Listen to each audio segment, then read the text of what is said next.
How'd you sleep last night? Okay. I woke up, I was a little bit chilly, so I thought I better put on a flannel shirt in the cool of the day. That was my first mistake of the day. It's going to be a warm one. I will not be needing this flannel shirt.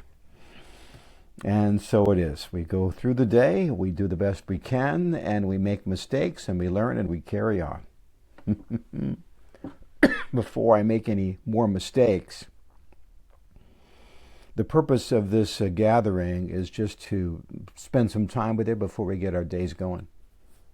To get our mind right, to quote Cool Hand Luke.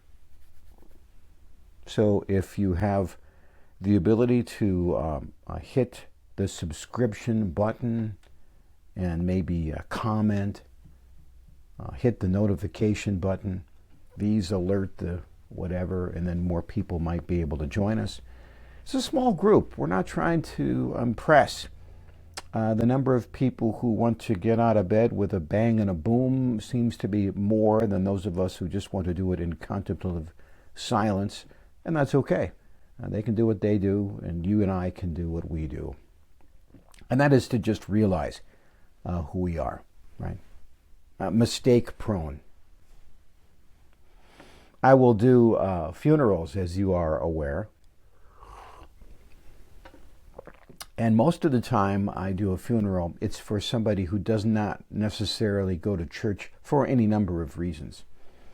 Usually it's because they're mad. Or, I think mad. They're mad at how they were treated somehow. Now, here's an interesting thing that I do. It's like a little psychology experiment.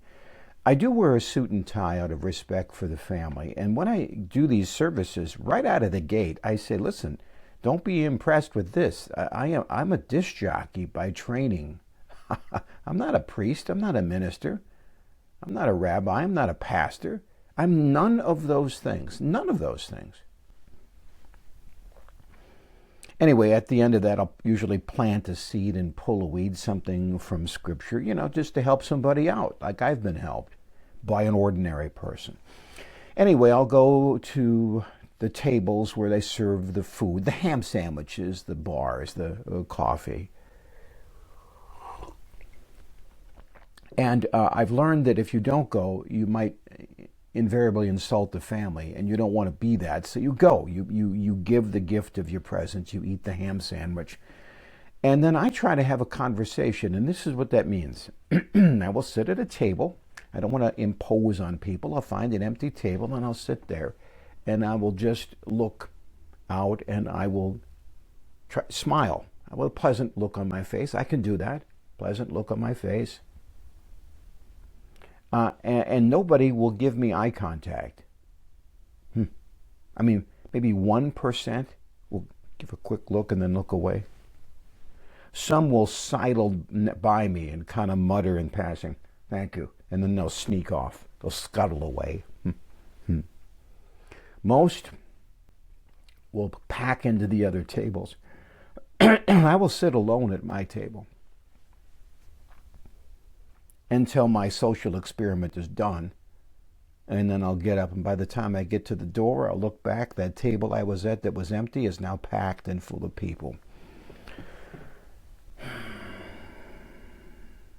I suppose it's because I'm a stranger, but I'll see other strangers that are looked at and talked with. How do you know this person? What brings you here today? No, I think it's that they know who I am, and they are somehow afraid of who I am. Somehow people have come to the conclusion that, I don't know, do they really think I'm God? Of course they don't.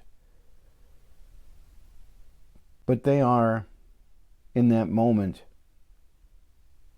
I don't know, they're angry somehow. What are they angry about? Probably how they were treated by a snarky Sunday school teacher maybe, or what some pastor or priest or judgmental relative said a long time ago. Perhaps some calamity that has happened to them that they are mad about. Even though calamities happen all the time to everybody, we're kind of okay with that.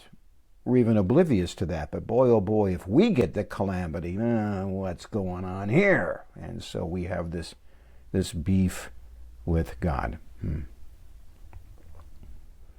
Well, anyway, in today, you and I will meet a few people, maybe 5, and you and I need to know that for some reason they are separated from the one who made them. If our job is to seek God and follow Christ,